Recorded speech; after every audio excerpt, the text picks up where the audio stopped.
Welcome, friends and fellow gardeners, to Grimes' Garden. And I just want to thank y'all for a second for all the views and the subscribes. I just want to thank y'all for that. You know, that really helps me out a whole lot. But today, I want to get to harvesting. Now, before we get into the garden, I would like to just show y'all a little bit of what we got this past week. So we have some cucumbers, and one of my favorite cucumber varieties is the Marketer. The Marketer produces some pretty decent dark greens, but the Marketer and Suyo Long. The Suyo Long variety produces up to 2-foot cucumbers, and they are absolutely huge. We grew them last year, no complaints whatsoever. Some of the cucumbers will have these little prickles on them, but that's nothing to be concerned. You just rub them back off. Some cucumbers are for pickling, some are for just eating raw in salads. We have some nice okra. Now this one's absolutely huge. You never let it grow this long, but this will be good. We could reharvest some seeds from this one.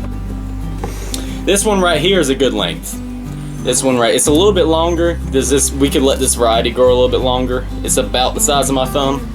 But this right here is a good length. You'll feel it be a little bit soft. It's not completely hard and rigid like these up here. These are like a rock, whereas these are more of a bendy type. And the most exciting plant I've got right here so far, something new, jalapenos right here. I've never grown jalapenos before, but they are very fun to grow, super duper spicy. They are anything like the pickled jalapenos you get at the store. They'll burn you up. They're really, really spicy. But that is about it for what we got this past week. So, without further ado, let's go and see what we can get this week. Let's start our harvest with the peppers, and I would like to go through and just talk a little bit about how exactly I harvest all these peppers, and about what size I let them to get to. Before I do that, let's check to see what type of variety I have. These are an orange bell hybrid. These are sweet peppers, and these are one of the types of bells that we got. And these are yellow bell hybrids. But let's start with the jalapenos. I don't know how well y'all can see. See if I can zoom in here.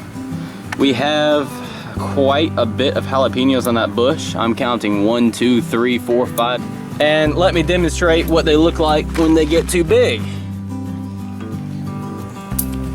We like to pick ours when they're green. This one is starting to turn a little bit discolored, a little bit hard. Okay, y'all, let's take a look at the okra. Oh my goodness. That is a medical anomaly right there.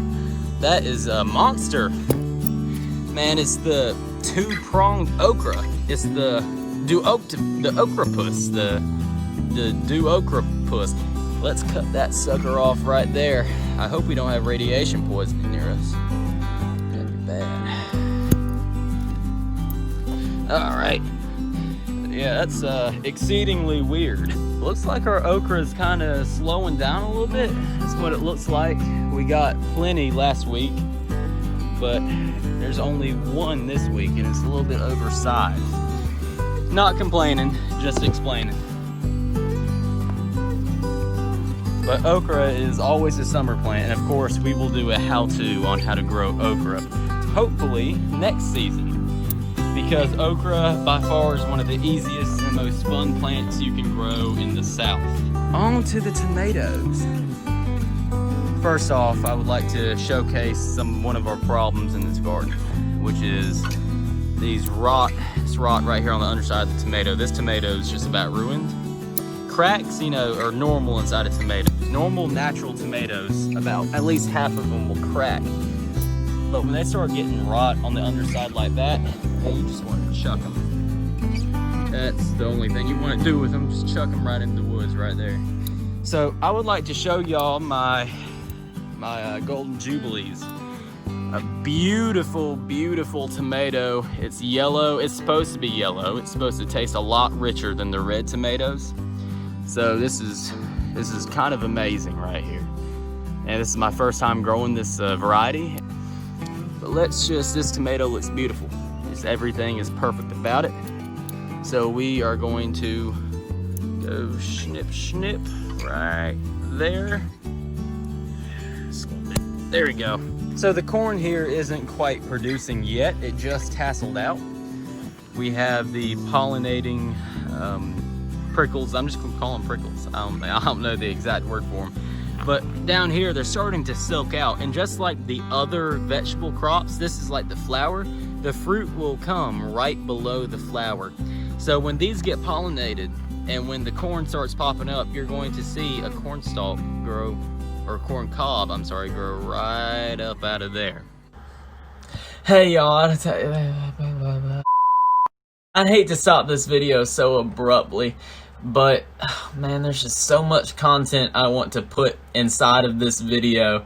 So actually I'm going to come out with another video this Wednesday, and we will be traveling to Uncle B's garden, and he will show us how to grow corn. So don't miss it. It'll be very interesting. Subscribe if you would like to see that. Thank y'all so much for the support that y'all have given me, and toodaloo. I'll see y'all later.